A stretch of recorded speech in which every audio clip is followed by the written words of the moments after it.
আজকে কথা বলছি প্রেগন্যান্সি ইনডিউস হাইপারটেনশন অথবা গর্ভাবস্থায় উচ্চ রক্তচাপ। কথা বলছি আমি প্রফেসর ডক্টর ইশরাত হাসান, আপনার গাইনোকোলজিস্ট।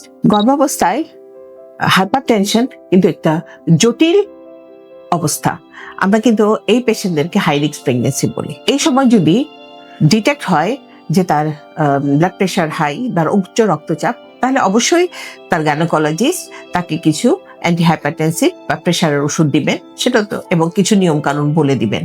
কিন্তু আমরা এই ব্যাপারে খুবই শঙ্কিত, কারণ এই হাই ব্লাড প্রেশারের কারণে শিশুর কিন্তু সমস্যা হতে পারে। গর্ভস্থ শিশুর বৃদ্ধি কমে যেতে পারে, জরায়ুতে যে পানি হয় লাইকার অ্যামনাই বলি আমরা, ওইটাও কমে যেতে পারে। তো সেই জন্য আমরা গর্ভাবস্থায় উচ্চ রক্তচাপকে কিন্তু একদম ফার্স্ট প্রায়োরিটি অ্যাটেনশন দিয়ে চিকিৎসা করতে হবে, এবং পরিবারের লোককেও কিন্তু তাদের এই রোগীর ব্যাপারে, এই গর্ভবতী মায়ের ব্যাপারে সতর্ক থাকতে হবে। কিছু ওয়ার্নিং সাইন, যে ওয়ার্নিং সাইনগুলা ওনারা যদি দেখেন এই রোগীর মধ্যে, তাহলে দ্রুত হাসপাতালে নিয়ে যেতে হবে।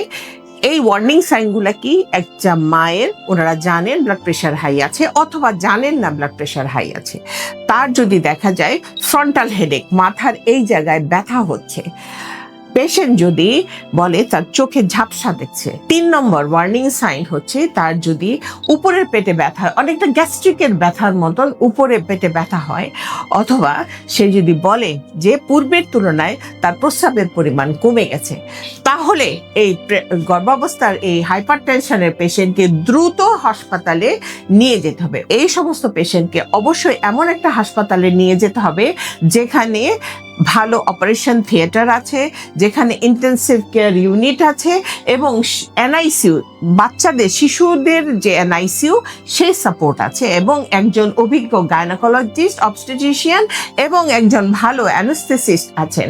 সেই হাসপাতালে এই পেশেন্টগুলোকে ডিল করতে হবে। এই জন্য প্রথম থেকেই পরিবারের লোকজন ওনারা ঠিক করে রাখবেন এই রোগীদেরকে কোন হাসপাতালে নিতে হবে। আরেকটা কথা আমি বলি এই রোগীদের বেলায়, যে সাথে করে 2 জন ব্লাড ডোনার অবশ্যই সাথে করে ওনারা যেন হসপিটালে নিয়ে যান। ধন্যবাদ।